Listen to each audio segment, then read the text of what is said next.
자, 그래서 이제 거꾸로 이 윤석열 정부는 이런 걸 하고 있는데 문재인은 그러면은 또 그들은 그 문재인 도당은 뭘 해왔나 한번 보자고요. 또 뭘 안 했나. 일단 소형원전을 주겠죠.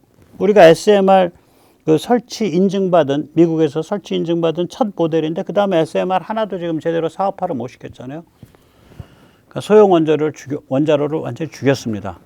그리고 삼성과 반도체와 전자를 거의 뭐 팔을 비틀어서 중국에 상납하려 했다고 저는 생각을 합니다.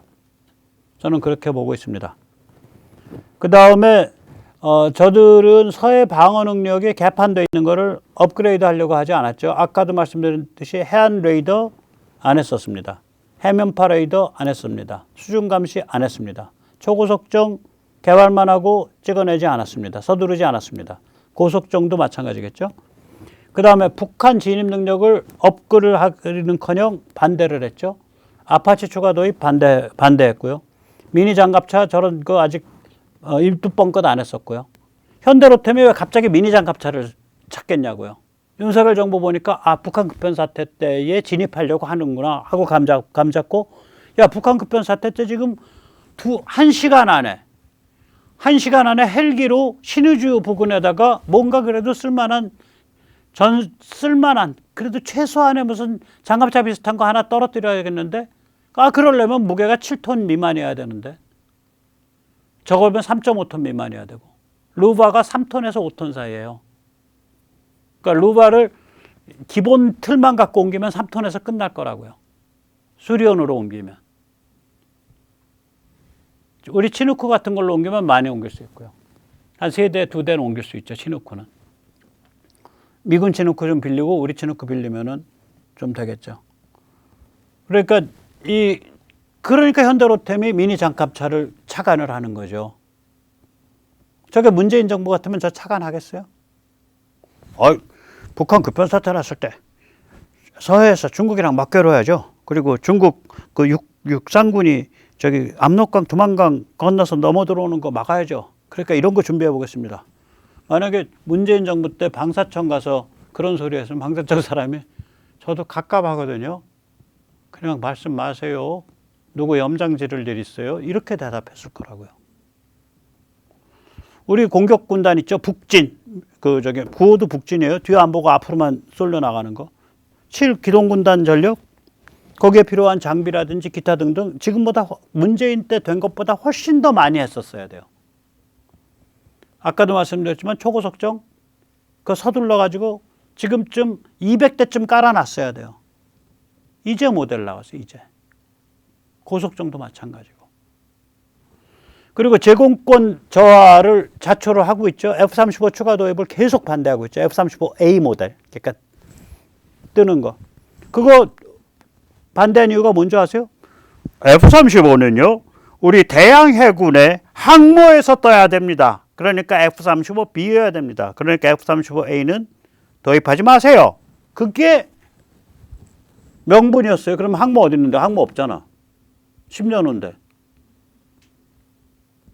걔들 논리로 해도 7년, 8년 후인데. 그러면 7, 8년 동안은 F-35A든 B든 수입하지 마라. 이 소리밖에 더 돼요. 저런 식의 논리라니까. 그리고 그걸 두고 군사평론한다는 사람들은 자주국방 최고! 자주국방 최고! 어휴, 돌아버리겠습니다. 그 다음에 아까도 말씀드렸지만 KAMD 아까 그 LSAM2 그 다음에 LSAM 그 다음에 천궁2 그 다음에 천궁 MSAM 이렇게 다섯 개 고리로 되어 있는 KAMD 이거 지금 좀 다 완성돼 있어야 돼요. 가속해서.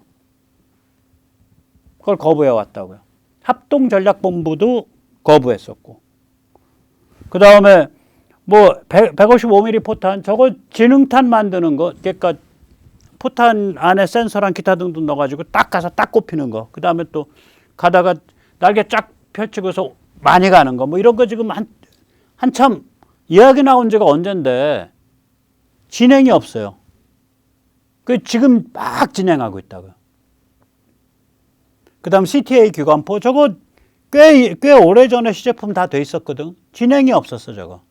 저 CTA 기관포는 뭐냐면요. 우리가 보통은 잠깐만요. 요거 보시죠. 요게 총알인데 이 총알 뒤에 화약 부분이 있잖아요. 그래서 이렇게 붙어 있잖아요. 그래서 빵 하면 화약이 팍 터지고 탄피 탁 튀어나오고 얘만 뿅 날아가는 거 아니에요. CTA는 그게 아니라 얘를 둘러싸고 화약통이 같이 있는 거예요. 이만큼이. 그래가지고 장점이 여러 개 있어요. 일단 이 화약을 잘 쓰면, 화약 성능을 높이면은 화약이 전면적으로 같이 터지면서 얘를 감싸고 나가서 얘가 속도가 굉장히 빨라져요. 한 50% 빨라져요. 관통력 굉장히 좋아지고 파괴력 좋아지고. 저거 제대로 개발한 나라 몇 개 없습니다. 프랑스, 뭐 영국, 일본 요 정도예요. 미국은 포로 안 하고 총알을 저걸로 하려고 하고 있고. 그래서 CTA 기관포 같은 게 이미 돼 있었는데, 그럼 저런 거를 우리 장갑차나 조그만 그 뭐 이런 데다 다 실었어야 될 거 아니야, 이미 모델.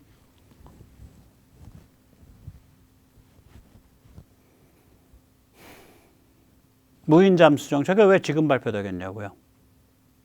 드론, 땅콩 회원 갖고 대한항공 조지느라고 정신이 없어갖고 드론 발전. 저 서둘렀으면 이미 고고도 정찰기, 중고도 정찰기 떴죠. 지금 뭐 띄운다 그러는 거 아니에요. 지금 이제 손봐서 마지막. 저는 다 뒷다리 잡았다고 봐요, 저거.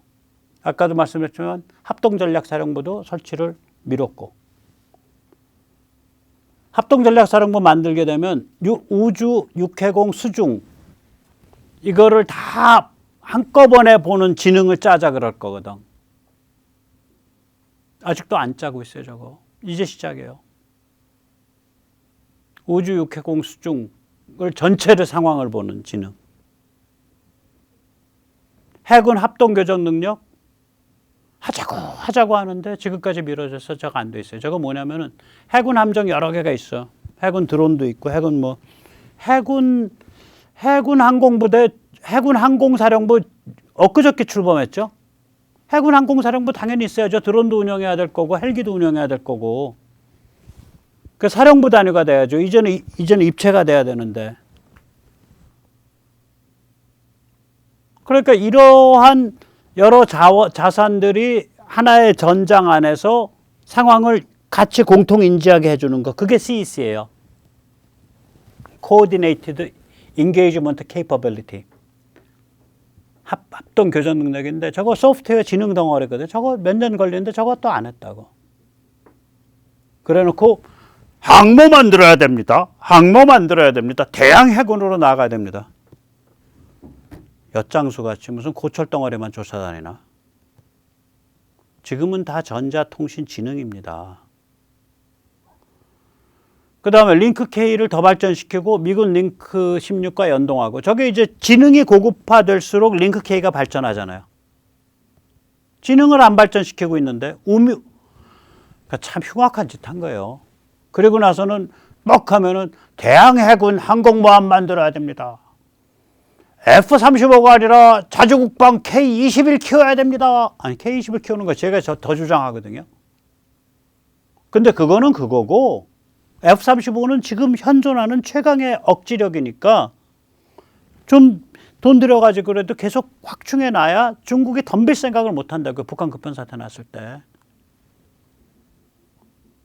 아파치 AH-64V6가 아니라 자주국방 수리온, 마리논, LAH. 아니 저도 수리온 키우고 마리논 키우고 LH 키우는 거 저도 100% 찬성해요. 그건 그거고. 지상 최강 공격 헬기 저거 한 미국 쪽이 지금 갖고 있는 거 48대 말고 한국 쪽이 한 100대쯤 갖고 150대 딱 해보면 쟤들 압록강 두만강 못 건너와요. 150대 걸리면 10만 명 그냥 작살나는데. 10만 명 전사하면요 중국 혁명 납니다. 못 건너와요. 저 살벌한 공격 무기인데. 그러니까 서해와 한반도에서 힘겨루기를 할 때 필요한 전력은 전부 못하게 하거나 늦추거나 어깃장 놓는 거예요. 제가 보고 문재인 그 짓 했어. 아니면 말하세요. 문재인 씨 출연시켜 드릴게요. 제가 KTX도 끊어 드릴게요. 특실로. 서해와 중국을 주적으로 삼아서 서해와 한반도에서 어떻게 전력을 강화할 건지 고심해서 이러이러한 정책을 취했다. 나는 중국을 주적으로 안다. 라고 말하고 싶으면 오시라고 연락해서. 저는 그 사람은 중국은 태산으로 모셨고 우리는 그 앞에 그걸 섬기는 동산으로 규정한 사람이에요. 그러니 무슨 아까 보셨잖아요. 제가 F-111 비행기를 왜 얘기를 했겠어요. 주적이 누구냐, 주전장이 어디냐에 따라서 군사기술과 그 다음에 방위산업과 군수산업이 달라지는 거예요. 전혀 간첩 같은 방식으로 나간 사람이지 거기서. 자, 그 다음에 이제 F-35A와 아파치를 급속 증대해야 된다고 저는 감히 주장을 합니다. 물론 KF-21 좋아요. 저 진짜로 매일 KF-21 어떻게 돼가나 들여다보고 있고 내일 참 잘 될 거라고 믿고 있고 또 잘 될 거라고 기도합니다.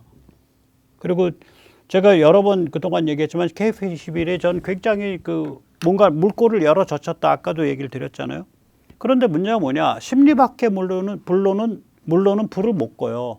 KF-11이 안정화되는 데까지 거기서 여러 가지 지능이 쌓이는 데까지 본인들이 말하기를 4년에서 6년이거든요. 저는 6년이 4년으로 줄어들길 바라요. 그러니까 블럭1. 그러니까 그게 언제냐면 앞으로 4년, 2026년 중반 이맘때. 원래는 블럭1 때는 공대공만 붙여가지고 내겠다는 거예요. 저는 그러지 않고 상당히 많은 지능을 이미 갖고 있고 상당히 많은 멈트도 이미 돼 있고 멈트까지도 상당한 수준까지 그리고 공대공, 공대함까지 돼 있는 그 상태가 그게 이제 블럭2거든요. 블럭2가 4년 후에 그냥 왔으면 좋겠다. 블럭1 건너뛰고 그리고 전에도 말씀드렸지만 그때부터 KF-XX가 본격 개발 들어가야 된다. 그 다음번 단계가. 그러면 앞으로 4년, 5년, 6년 누가 막아야 되는데 F-35가 막아야 돼요. 비싸죠. 유지 보수비 많이 들죠. 근데 북한의 자유화보다 비싸냐고. 그러니까 F-35 당장 내일이라도 돈 박아놓고 앞에 대기열 쫙 써 있는 거 다 미국이랑 상의해서 세치게 하고 우리 먼저 주세요 해서 당장 모레라도 들어와야 돼요. 도입순서 세치해서 앞당겨야 돼요. 저거요. 함재기 모델은요. 무지하게 비싸고요. 같은 F-35라는 이름만 같이 비행기가 다른 비행기예요. 무장도 많이 못 붙고. 우리 서해랑 한반도만 생각하면 지상발진 모델 A 모델이면 충분해요. A 모델로 가야 됩니다. 그 다음 아파치. 지금 저 잘생긴 비행기가 헬리콥터가 아파치입니다. 지상 최강의 공격 헬기죠. 지금 이 순간에. 저 위에 왕관 같은 게 제가 뭐냐면은 레이돔인데 그러니까 레이돔이죠. 제가 뭐라 그러더라. 이름 따로 있는데 제가 이제 레이더예요. 그래가지고 저 이렇게 건물이나 이런 산능선 뒤에 숨어서 저 레이더만 빼꼼하게 머리 들고서 뭐 있나 내려본 다음에 쫑 하고 쏴가지고 때려잡고 그리고 나서 딱 또 올라가요. 그리고 아파치는 항상 갈 때 정찰이 가요. 우리로 치면 군단급, 사단급 드론이 다 정찰해야 돼요. 그리고 아까 조금 이따 말씀드리지만 아파치는요. 지금 이렇게 앞에서 보면 저 날개 아래 왼쪽으로 이렇게 북득 튀어나와 있잖아요. 제가 엔진 쪽 기어 박스예요. 그래가지고 엔진도 아마 저 기체 안에 들어가 있을 거예요. 그래서 기체 내부 공간이 아파치는 굉장히 작아요. 내부에서 기어박스가 잡고 있고 기어박스가 2개예요. 좌우로 제가. 그러니까 변속기가 좌우로 2개라고요. 저 노즈 기어박스라 그래요. 이게 가운데 이렇게 뭉툭하게 주둥이 같이 이렇게 튀어나와 있어요. 그래서 노즈 기어박스라 그래요. 그래서 얘가 그러니까 이 내부 공간이 작거든요. 근데 작은 공간에서도 쓸 수 있는 드론도 앞으로 많이 있다고요. 앞으로 많이 있어요. 그러니까 드론 많이 뿌려가면서 또 드론 정찰 많이 하면서 딱 떠 있으면은 침투 딱 하면 정말 꼼짝 못해요, 쟤들. 꼼짝 못합니다. 자, 그래서 1시간이면은 아파치는 360km쯤 갈 거예요. 340, 350, 360. 1시간이면 압록강, 동막강까지 가죠. 아파치는. 그리고 주한미군이 미 본토 밖에서 최신형 아파치를 가지고 있는 유일한 부대입니다. 48대 갖고 있습니다. 저게 V6인데 한국군도 미군 외에 유일하게 최신형 모델 V6로 업그레이드하는 가 가능한데 저게 아마 돈을 막았는지 안 막았는지 모르겠어요. 국회가 저 빌어먹을 놈의 국회가. 한국군은 기존에 36대 갖고 있습니다. 저걸 이제 추가로 36대를 더 들여오겠다 그랬더니 브레이크를 걸은 거예요. 추가로 더 들여오는 거를. 아니죠. 저 중국이 제일 싫어하는 거예요. 중국 해야죠. 저거가 있으면 도망강 압록강을 막습니다. 막는데 큰 도움 됩니다. 그러면 36 한국군이 72대, 미국이 48대 하면 최신형으로 120대를 갖고 있는 거거든요. 저러면 저 작은 전력 아니에요. 엄청난 전력입니다. 아파치가. 자, 한번 좀 더 보시죠. 이 미국이 이제 그 차세대 헬기 도입 사업이 있어요. 미국이. 이 미국 차세대 헬기 중에 제일 그 검토되고 있는 모델이 저 아래에 있는 겁니다. 저 동축 반전. 저기 날개 2개 돌아가는 거. 저게 지금 작게 보여서 그렇지 굉장히 큰 비행기예요. 그러면서 미국이 이제 보잉사가 우리한테 야 너희가 한국에 아파치 면허 생산해도 해도 좋을 것 같은데 하고 제안을 했어요. 저는 일단 무조건 하는 게 좋다고 봅니다. 왜 그러냐면 면허 생산한다고 뭐 약속한다 그래서 뭐 면허 생산 대수는 우리 마음대로니까 중국에 우리의 의지와 각오를 보여주는 의미가 있어요. 그다음 가능하면 몸체 기어박스 엔진 로터블레이드가 헬리콥터 날개요. 이거만 사용하는 조건을 관철시켰으면 좋겠다. 그러니까 하드웨어만 쓰겠다. 우리랑 통합해야 되니까 우리 미션 컴퓨터 우리가 집어넣게. 이미 우리가 미션 컴퓨터 너무너무 잘 만들어요. 이미 미션 컴퓨터 FA50에 만들었죠. LAH 때 만들었죠. 지금 하고 있는 그러니까 통합지능 지금 하고 있는 저게 뭐야 KF21에서 만들었잖아요. 그걸 다시 다 사용할 수 있게 모듈화되어 있다고요. 소프트웨어가. 그래서 소프트웨어가 그 라이프 사이클 관리 시스템이 돼 있어요. 그러니까 비슷한 모듈 뽑아서 수정해서 저기 실으면 돼요. 미션 컴퓨터 우리 거 쓰면은 그다음에 우리가 원하는 기능, 원하는 무기, 원하는 거를 다 붙이거든요. 그다음에 우리가 또 엄청 잘하는 게 뭐냐면 LH 하면서 완전히 터득한 게 있어요. 그게 뭐냐? 자동 비행 조정 시스템, 오토 플라이트 컨트롤 시스템. 그거 최첨단이거든요. AFCS요. 왜 그러냐면 비행기는 AFCS를 만들기가 좋아요. 이 고정익은. 왜냐면 고정익은 이게 비행기라 그러면 이렇게 흔들리는 걸 잡는 걸 피치라 그러고요. 그 다음에 이렇게 흔들리는 걸 잡는 거를 롤이라 그래요. 그다음 비행기가 이렇게 도는 걸 잡는 거를 이걸 요라 그래요. 그 비행기는 3축만 잡으면 되는데 헬기는 엔진을 잡아야 돼요. 엔진 속도에 따라서 전혀 다른 양상을 보이기 때문에 그래서 헬기가 4축이에요. 엔진까지.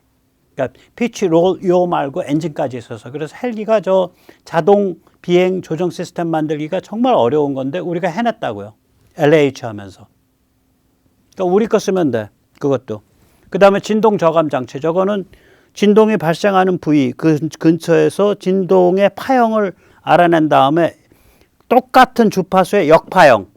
그러니까 파형이 위에 올라갔을 때 우리는 조용하게 쳐지는 거. 파형이 아래로 내려가면 세지는 거. 그래서 우리는 위상이라 그러죠. 역파형을 때리는 거예요. 역위상을. 그러면 이게 진동이 잡히거든요. 그러려면 실시간으로 파형을 느껴가지고 그걸 이렇게 때리는 거죠. 거꾸로. 우리가 잘해요. 그거 잡아냈거든요. 진동 저감 장치. 그러니까 이런 게 미션 컴퓨터 AFCS 진동 저감 장치 이게 헬기의 3대 지능이에요. 3대 지능이니까 우리는 깡통만 갖고 오면 된다 이거야. 그래서 보잉이랑 좀 잘 얘기를 해서 어차피 저거 손 털어야 되니까 그러니까 우리는 하드웨어만 우리가 쓸게. 그러니까 하드웨어도 차례로 우리가 좀 바꿔가면서 좀 할게. 그래서 이제 저걸 하다 보면 보잉에 좀 로열티 좀 내고 우리가 이제 좀 우리가 업그레이드 할 수가 있겠죠. 그러면 업그레이드 하면은 저것도 속도가 이제 360에서 한 420까지 가면 미국 차세대 헬기가 한 460밖에 안 돼요. 460, 470. 비슷해지는 게 속도. 그 대신에 미국 차세대 헬기는 범용으로 비싸게 커요, 덩치가. 근데 살벌한 중국 애들이랑 지금 붙어야 되는데 꼴짝이 쫓아다니면서 우리는 오히려 아파치가 더 좋을 수 있어요. 아파치 그 몸집 형상이. 그래서 저는 저런 식으로 하자.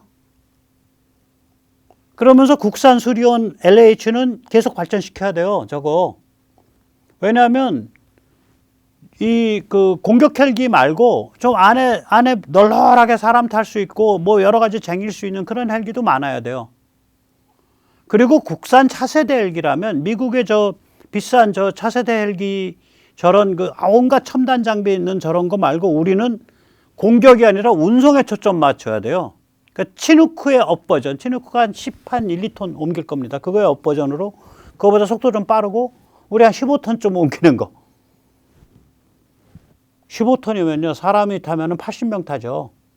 15톤이면 그렇죠? 100kg. 1톤이면 10명이니까 150명 타죠. 그러니까 강습부대고 공격할 치누크 같은 거 한 30대 갖고 있으면 끝나죠. 그리고 그런 거는 어디 팔 데가 이래저래 있을 거예요. 가격 좋고 아주 비행기 싹박하면 팔 데가 이래저래 있을 거예요. 그래서 그런 것 쪽으로 우린 가야 된다. 가면은. 그리고 치누크 같은 거 아까 수송기랑 같은 개념 아니에요. 그 안에서 별걸 다 할 수 있잖아. 그 날아다니면서. 그걸 드론 항모로도 쓸 수 있고 구호 나갔을 때도 쓸 수 있고 장비도 옮길 수 있고 산불도 진화할 수 있고 여러 가지 쓸 수 있죠. 우린 차라리 그렇게 가는 게 낫다. 저 비싼 차세대 헬기 저 최고급 사양으로 저 덩치 산만하게 해서 덩치가 산만한 건 좋은데 뭐 그렇게 갈 필요가 없다. 저는 그렇게 봅니다. 포인트를. 그래서 우리가 고민 좀 많이 해봐야 돼요. 이런 거는 이제 제 의견이 맞을 수도 있고 좀 다른 의견도 있을 수 있는데 좀 발상을 우리가 자유롭게 해봐야 된다. 그래서 저는 일단 이번에 아파치는 잡되 면허 생산 잡되 보잉에다가 좀 돈을 질르고라도 좋은 조건으로 즉 우리 지능을 다 우리가 심는 조건으로 잡으면 좋겠다. 지능을. 그러니까 그래야 뭔가를 해봐요. 지능이 묶여버리면 그러니까 통신지능은 당연한 거고요. 아까 그 전체 통합지능, 그러니까 미션 컴퓨터, 그 다음에 자동 비행 조정지능, 그 다음에 AFCS, 그 다음에 진동 저감지능, 그러니까 Vibration Control System, VCS. 이거는 우리가 갖고 가는 게 좋다. 그러면 그거 빼고 나면 저쪽에서 갖고 오는 거는 이제 하드웨어 덩어리죠. 그리고 나서 이제 하나 더 붙죠. 일정 조건이 되면 우리가 로열티 주고 여기서부터 우리가 좀 더 발전시켜 갈 테니까 이런 정도의 컨셉이면은 우리가 로열티를 몇 프로 줄 테니까 얼마씩 줄 테니까 우리가 요 부품도 다 국산화 시키겠다. 혹은 부품도 우리가 변형하겠다. 그 부품을 강화하면은 제가 이제 360kg 가던 게 거의 비슷한 저 아파치가 저게 그 철학이 좋은 거예요. 뭐냐면은 좁게 만들었잖아요. 내부 공간 좁게 하고 피탄 면적을 줄였다고요. 그리고 방탄 엄청 돼 있어요, 저 안에. 그리고 모든 시스템이 이중화돼 있어요. 보세요. 기어박스도 양쪽으로 나눠서 두 개잖아. 한쪽 총 맞아서 깨져도 다른 한쪽으로 이거 돌리면서 가는 거예요.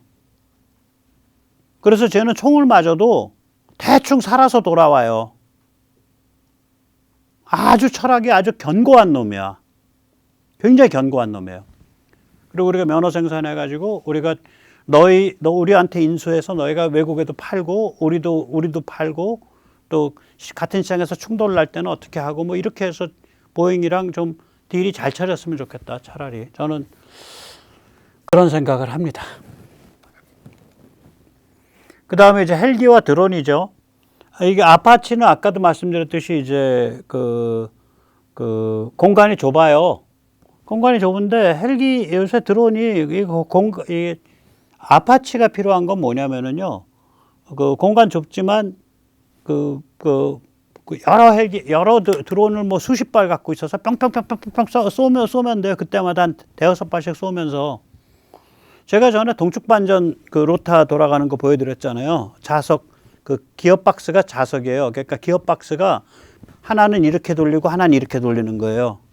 그 연구 자석으로 되어 있는 거를 아마 국제 특허냈을 거예요. 한국전기연구원이 만들었다고요.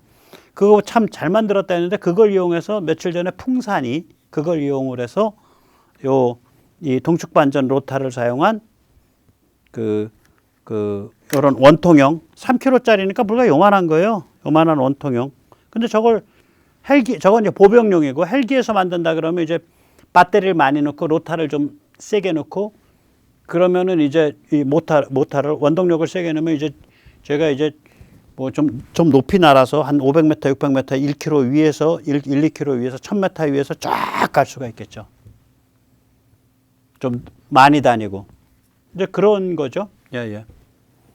그러니까 모타하고 배터리 성능을 좀 높이고 뭐 이런 식으로 해서 하면은 그 헬기에서 쏘면서 공격 헬기에서 쏘면서 정찰하고 또 그다음에 그거 말고 이제 제대로 된 비행기처럼 생긴 정찰 드론이 군단 단위도 있고 사단 단위도 있고 그러니까 걔는 걔대로 또 앞에 정찰해주고 그러면서 가는 그런 게임이죠. 한번 보시죠.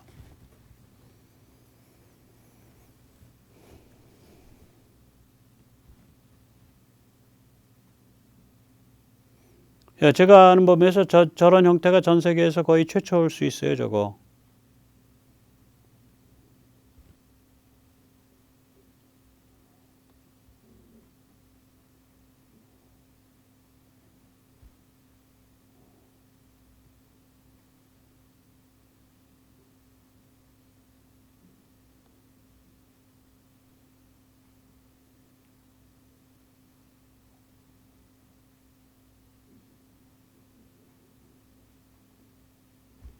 자폭도 할 수 있고요. 네.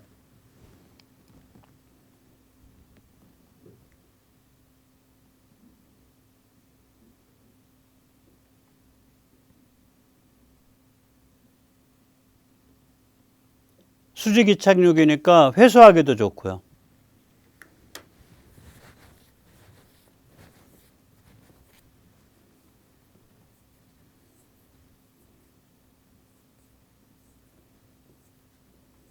그래서 이제 회수 포인트 정해놓고 거기 가서 딱 착륙하라 그러면 다 되죠. 이제 사람이 손가락으로 딱 움직이면은 저게 이제 된다는 거죠. 저런 식이죠, 뭐. 저런 식으로 하면은 될 것 같아요. 그래서 이제 아까도 말씀드렸지만 우리가 주전장이 어디냐, 그 다음에 주적이 누구냐 여기에 따라서 군사기술과 군사력을 키워가는 방향이 완전히 달라요. 방위산업과 이런 걸 키워가는 방향이. 그런 의미에서 문재인은 주적을 중국으로 보지도 않았고 주전장을 서해와 한반도로 보지도 않았고 뭐 자주 국방 떠들면서 뭐 대양해군 떠들고 그래서 사람 혼란만 시켰던 거예요. 현실은 냉혹합니다. 주전장은 서해와 한반도고요. 주적은 중국이고요. 목표는 북한급변 사태 때 압록강 두만강까지 자유의 땅을 만드는 것이 목표입니다.